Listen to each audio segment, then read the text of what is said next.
Hi friends, ఒకసారి ఈ video చివరి వరకు చూడండి. మన అన్వేషణ ఏం మాట్లాడుతుందో తెలుస్తుంది. ఒక్కసారి చివరి వరకు చూడండి. రాధా మనోహర్ దాస్ అలియాస్ మోహన్ రావు గారు లాస్ట్ వీడియో కింద ఇన్స్టాగ్రామ్లోని బైబిల్ని పచ్చి బూతులు తిరుగుతూ మెసేజ్లు పెట్టారండి ఆయన అకౌంట్తోని. ఎందుకు పెట్టావయ్యా అని అంటే, నేను చచ్చినంత వరకు, జీవితం బతుకున్నంత వరకు బైబిల్ని, క్రైస్తవ మతాన్ని పచ్చి బూతులు తిడతాను అని ఒక 100 మెసేజ్లు పెట్టారు. ఏం డిలీట్ చేయలేదు, అంతా ఆయన ఒరిజినల్ అకౌంట్ నుంచే. ఇది ఇప్పుడే కాదు, పబ్లిక్గానే తిట్టారు, వీడియోలో తిట్టారు, ఎక్కడ పడితే ఆయన తిట్టడం తెల్లారు లెగిస్తే ఆయన హక్కు. అది పక్కన పెట్టండి. రాధా మనోహర్ దాస్ గారు ఒక్కసారి ఈ వీడియో చూడండి. చూసారా అండి? మీకు బాధ అనిపించిందా లేదా? మీకే కాదు, ఒక హిందువుగా నాకు ప్రపంచంలో ఉన్న ఎవరికైనా వేరే మతాన్ని అలా చేస్తే బాధ అనిపిస్తుందండి. అది న్యూజిలాండ్లో జరిగింది.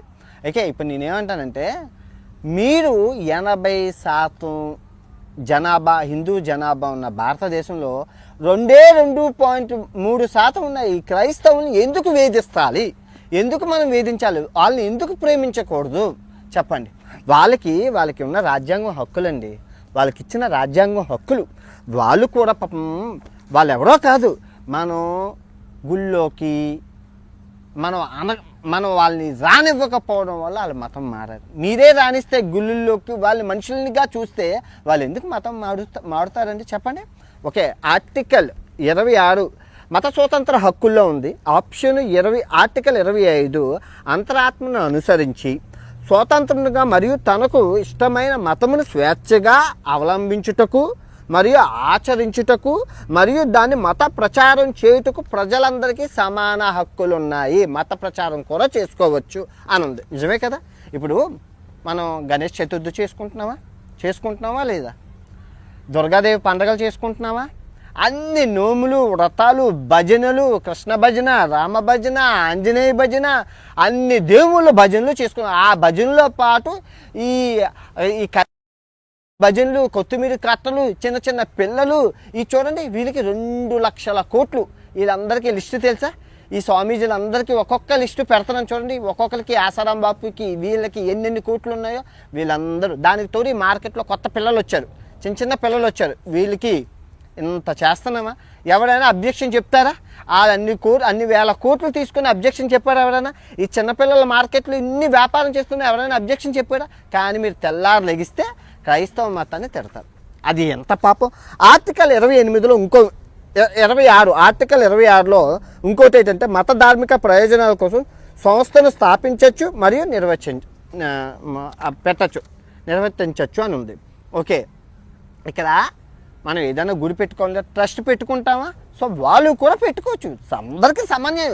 రాజ్యాంగం కల్పించిన హక్కులండి ఇవన్నీ, రాజ్యాంగం కల్పించిన హక్కులు. ఇంకా ఆర్టికల్ 28 అయితే పర్టికులర్గా ఎవరికి ఏ మతం నచ్చితే వినొచ్చు, మతంలోకి వినొచ్చు, అంతేగాని నువ్వు వెళ్ళకూడదని రాసలేదు. రాజ్యాంగం ఇచ్చిన హక్కులండి ఇవన్నీ. ఇప్పుడు మీరు బైబిల్ని అంత పచ్చిగా బూతులతో తిట్టారు, మీకు తెలుసు, పబ్లిక్లోనే తిడతారు, నిత్యం తిడతారు. మన భగవద్గీతను ఎవరైనా ఉన్నంటే మీరు సహించుకోగలరా? చంపేస్తాం.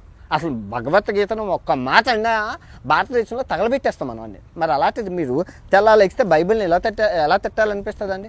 ముస్లిం సోదరులు అంటారు బాయి ఉండొద్దు, అది ఇది అని. మీకు నచ్చిన నోటికి ఏది వస్తే పోనీ, ఏమైనా మీరు బ్రహ్మజ్ఞానం కలిగిన వారా?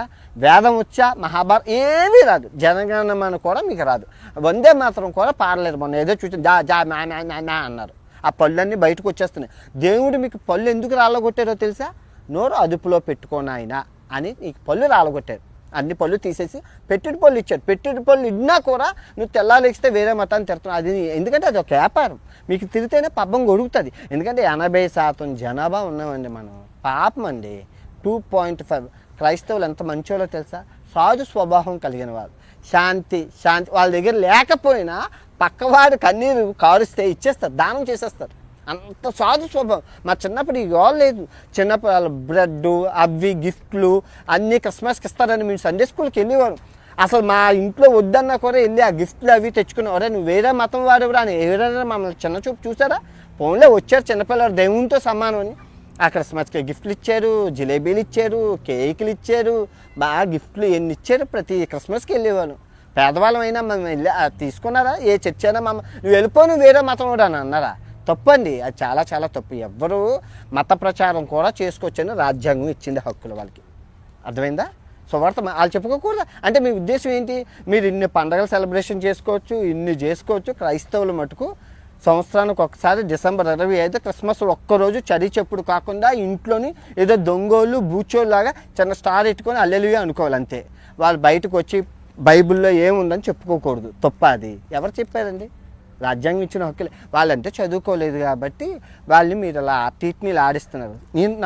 నాతో వాదించండి. రాజ్యాంగం ఇప్పుడు నా చేతి నిజంగా 14 ఏళ్ళ అబ్బాయి ప్రేరణ నాకు. వాడు చెప్పి ప్రభుత్వాన్ని కదిలించినప్పుడు నేనెందుకు తెలుగు వాళ్ళకి రాజ్యాంగం చెప్పకూడదు? ప్రతిరోజు ఒక్కొక్క పేజీలో చెప్తాను. ఎవరు మాట్లాడలేరు. రాజ్యాంగం మాట్లాడితే సమాధానాలు ఉండవు. ప్రభుత్వాలు కూలిపోతాయి రాజ్యాంగం గురించి మాట్లాడితే. మనకి ఇచ్చిన హక్కుల కోసం. అందుకే మీరు దిక్మాల సీరియళ్ళు గట్ట ఎస్సీ ఎస్టీ ఓబీసీ ఈ పిల్లలకి మీకు చెప్తున్నాను, అమ్మా దిక్మాల సీరియల్తో పని లేదు. మీ హక్కులు ఈ రాజ్యాంగంలో ఉన్నాయి. ఈ రాజ్యాంగం తెచ్చుకోండి, రాజ్యాంగం చదవండి, రాజ్యాంగం ప్రకారం వెళ్ళని. ఎవరు ఈ భారతదేశంలో నేను చేయలేదు. నీ హక్కుల కోసం నువ్వు పోరాడు. దేనికోసమో పోరాడు. ఏ సినిమా యాక్టర్ల కోసమో రాజకీయ నాయకుల కోసం ఎవరు నీ కూడి పెట్టరు. నీ హక్కుల కోసం నువ్వు పోరాడు. అర్థమవుతుందా? ఓకే. ఇంకా ఈ దాదా మనోహర్ దాస్ గారు మీకు మళ్ళీ మళ్ళీ చెప్తున్నాను, మనం క్రైస్తవ మతాన్ని, ఈ ఫరిసీ మతాన్ని, ఈ జైన మతాన్ని, ఈ బౌద్ధ మతాన్ని, మన యూదు మతాల్ని ఇవన్నిటిని మన కంటికి రెప్పలా కాపాడాల్సిన బాధ్యత మంది. ఎందుకంటే మనం 80% ఉన్నాం. అక్షరాల 100 కోట్ల జనాభా ఉన్నాం. మన మతానికి వచ్చిన నష్టం ఏమీ లేదు. మన మతం ఏమైపోదు. 100 కోట్ల జనాభా ఉన్నాం. ఇంకో కళ్ళు మూసుకొని తెరిసేలాగా ఇది 130 కోట్ల హిందువుల జనాభా అయిపోతుంది. కళ్ళు మూసి తెరిసేలాగా 150 కోట్ల జనాభా అయిపోతుంది. ఇంకో 10 సంవత్సరాల తర్వాత 200 హిందువుల కోట్ల జనాభా అయిపోతుంది. మన జనాభా వృద్ధి మామూలుగా లేదు. ఎవ్వరూ ఆగట్లేదు. అందరూ ఉప్పు కారం తింటూ అందరం గట్టిగా పోరాడుతున్నాం. సో దాని గురించి మీరేం కంగారు పడిపోకండి. మనం కాపాడాల్సింది మతాల్ని. పాపం అండి, మనం తప్పు. వాళ్ళు శాంతి స్వభావం అని చెప్పి వాళ్ళు అమాయకులు అని చెప్పేసి మీరు అలాగా ఆ మతం వేధిస్తే, తెల్లాలెగిస్తే అలా వేధిస్తే కనుక చాలా ఇబ్బందులు పాలవుతారు. ఇంకో విషయం మీకు చెప్తున్నాను. ఇప్పుడు వీళ్ళందరూ మతం ఎందుకు మారారండి? నిన్న కాశీలో ఆ శవాన్ని, ఈ ఎస్సీ ఎస్టీ శవాల్ని రోడ్ల మీద కాల్చారు. పాపం వాళ్ళకి ఇంకా హక్కుల కోసం ఇంకా ఈ 2026లో కూడా అంటరానితనం అంటున్నాం. వాళ్ళని రోడ్డు మీద కాల్చారు. ఆ శవం ఎంత పాపం. 2026 అంతరిక్షంలోకి వెళ్తున్నాం. అవి ఆర్టిఫిషియల్ ఇంటెలిజెన్స్ ఎంతగా వెళ్తున్నా ఇంకా రోడ్డు మీద శవాలు కాల్చే రోజులకి వెళ్ళాం. గుళ్ళోకి నిన్న స్వాములు రాలేదు. మన ఇండియాలో, మన తెలుగు రాష్ట్రాల్లోనే జరిగిందా? గుళ్ళోకి స్వాములు చలితో పాపం అనుకున్నారు. ఇప్పుడు ఆ స్వామి ఏమనుకుంటారు? ఇది ఎంత క్రైస్తవ మతంలోకి మారిపోవచ్చు. అలాగే ఇప్పుడే 2026లోనే ఎలాగ ఉందంటే ఒక్కసారి ఊహించుకోండి. స్వతంత్ర సమయం అప్పుడు టెక్నాలజీ లేనప్పుడు ఎంత బట్టలు ఇప్పి రోడ్ల మీద తిప్పేవాడండి. పాపం అండి, పాపం పాపం. ఎంత ఎస్సీ ఎస్టీ ఓబీసీల మీద ఈ అగ్రవర్ణాలు ఎవరైతే ఉన్నారో వాళ్ళు చేసిన దారుణాతి దారుణం చదువుకుంటే కంట్లో నీళ్ళు వస్తుంది, పాపం చుట్టుకుంటుంది. మన పిల్లలకి మనం ఏం చేసామన్నది నేర్పించాలి. అంతేగాని మత విద్వేషాలు కాదు. మన పూర్వీకులు ఈ ఎస్సీ ఎస్టీ ఓబీసీ వాళ్ళని మీరు ఏం చేశారు? బట్టలు ఇప్పుడు రోడ్ల మీద తెచ్చోబెట్టారు, టాటాకు పెట్టారు రోడ్ల మీద. అలా ఎంత దరిద్రంగా మనం చూసామా అన్నది ఇప్పటికీ చూస్తున్నాం కదా. అందుకే వాళ్ళు మతం మారారు. ఈ తలనొప్పులు ఎందుకని అంతవరకు ఎందుకు? నేనే ఉన్నాను. నేను హిందువునైతే క్రైస్తవుడు సావ దొబ్బుతున్నారు.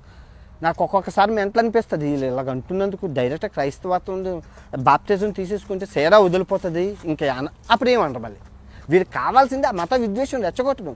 హిందువుని హిందువు కాదు అని నేర్పించడం, క్రైస్తవుని క్రైస్తవు కాదు అని నేర్పించడం. పిచ్చి పిచ్చి పిచ్చి. పని పాటు లేకుండా, ఎంప్లాయ్మెంట్ లేకుండా అయిపోతుంది. ఈ స్వామీజీలు అందరూ ఒకసారి చూడండి. మీరు మన బొక్కలు బోల్డ్ ఉన్నాయి. భగవద్గీత పట్టుకొని చెప్తున్నా. ఇంటికో బాబా. ఒక హైదరాబాద్లో ఉన్న 5,000 మంది బాబాలు ఉన్నారు. ప్రతి ఒక్కరు కొన్ని కోట్లు సంపాదించేస్తున్నారు. హిందువులను అడ్డంగా పెట్టుకొని జై శ్రీరామ్ పేరుతో మోసం చేస్తున్నారు.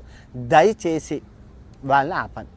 పెహల్గాం అటాక్లో అందరూ పాకిస్తాన్ తీవ్రవాదుల కోసం మాట్లాడుతున్నారు, కానీ అక్కడ మన హిందుస్థాన్లో ఉన్న ఆ ముస్లిమ్స్ ఎన్నో మంది ప్రాణాలు కాపాడారు. వాడి గురించి ఎవరు మాట్లాడట్లేదు. వాడు నిజంగా భారతీయుడు. నేను భారతీయుడిని. భారతీయుడు ఎప్పుడు అన్ని మతాలు బాగుండాలి, అందరూ సమానం, భిన్నత్వంలో ఏకత్వం, అన్నీ మాట ఏంటి. మానవత్వం లేని మతం ఉంటే ఏంటి, పోతే ఏంటి? ఒక్క మాట చెప్పండి. మీకు మానవత్వం ఉందా? మానవత్వం ఉంటే రోజు తెల్లాలేస్తే బైబిల్ని ఎలా తిడతారంటే నాకు తెలియగలుగుతాను. అంత గలీజు మాటలు అన్నారు. అవి అలాగే ఉన్నాయి. మీరే అన్నవేనా? బయటని తిడతారు. దయచేసి ఆపుకోండి. కరెక్ట్గా కాన్సన్ట్రేషన్ చేస్తే రాజ్యాంగం హక్కుల ప్రకారం మిమ్మల్ని దగ్గర ఒక 200 కేసుల నుంచి 500 కేసులు వేయచ్చు. ఇంకా వాళ్ళు మంచోళ్ళు కాబట్టి ఇంకా మీరు బతికే ఉన్నారు, గుర్తుపెట్టుకోండి. వాళ్ళకి హక్కులు మత ప్రచారం కానీ అన్నీ ఏదైనా చేసుకోవచ్చు. రాజ్యాంగం ఇచ్చిన హక్కుల ప్రకారం వాళ్ళు వెళ్ళచ్చు, చేసుకోవచ్చు. మత ప్రచారం అంటే హల్లెలూయా, స్తుతి మహిమ పాటలు పాడుకోవడం, సువార్త చెప్పడం, అది ఆ మత ప్రచారం అంటే. మత మార్పిడి వేరు, మత ప్రచారం వేరు, గుర్తుపెట్టుకోండి. మీరు పూజలు చేసుకుంటాం, మరి అదంతా ఏంది? అది సేమ్ అలాగే. ఒక సంవత్సరానికి ఒక పండుగ జరుపుకోవాలి వాళ్ళు, చెప్పండి. సో దయచేసి అర్థం చేసుకోండి. అన్ని మతాలని గౌరవించి అన్ని మతాలతో మనం ముందుకెళ్ళాలి.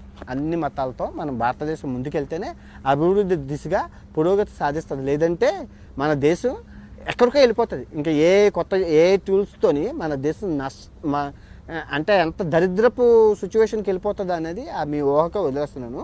ఓకే, సర్వజన సుఖినో భవంతు. మళ్ళీ తిరిగి మరో మంచి వీడియోతో కలుసుకుందాం. ఓకే.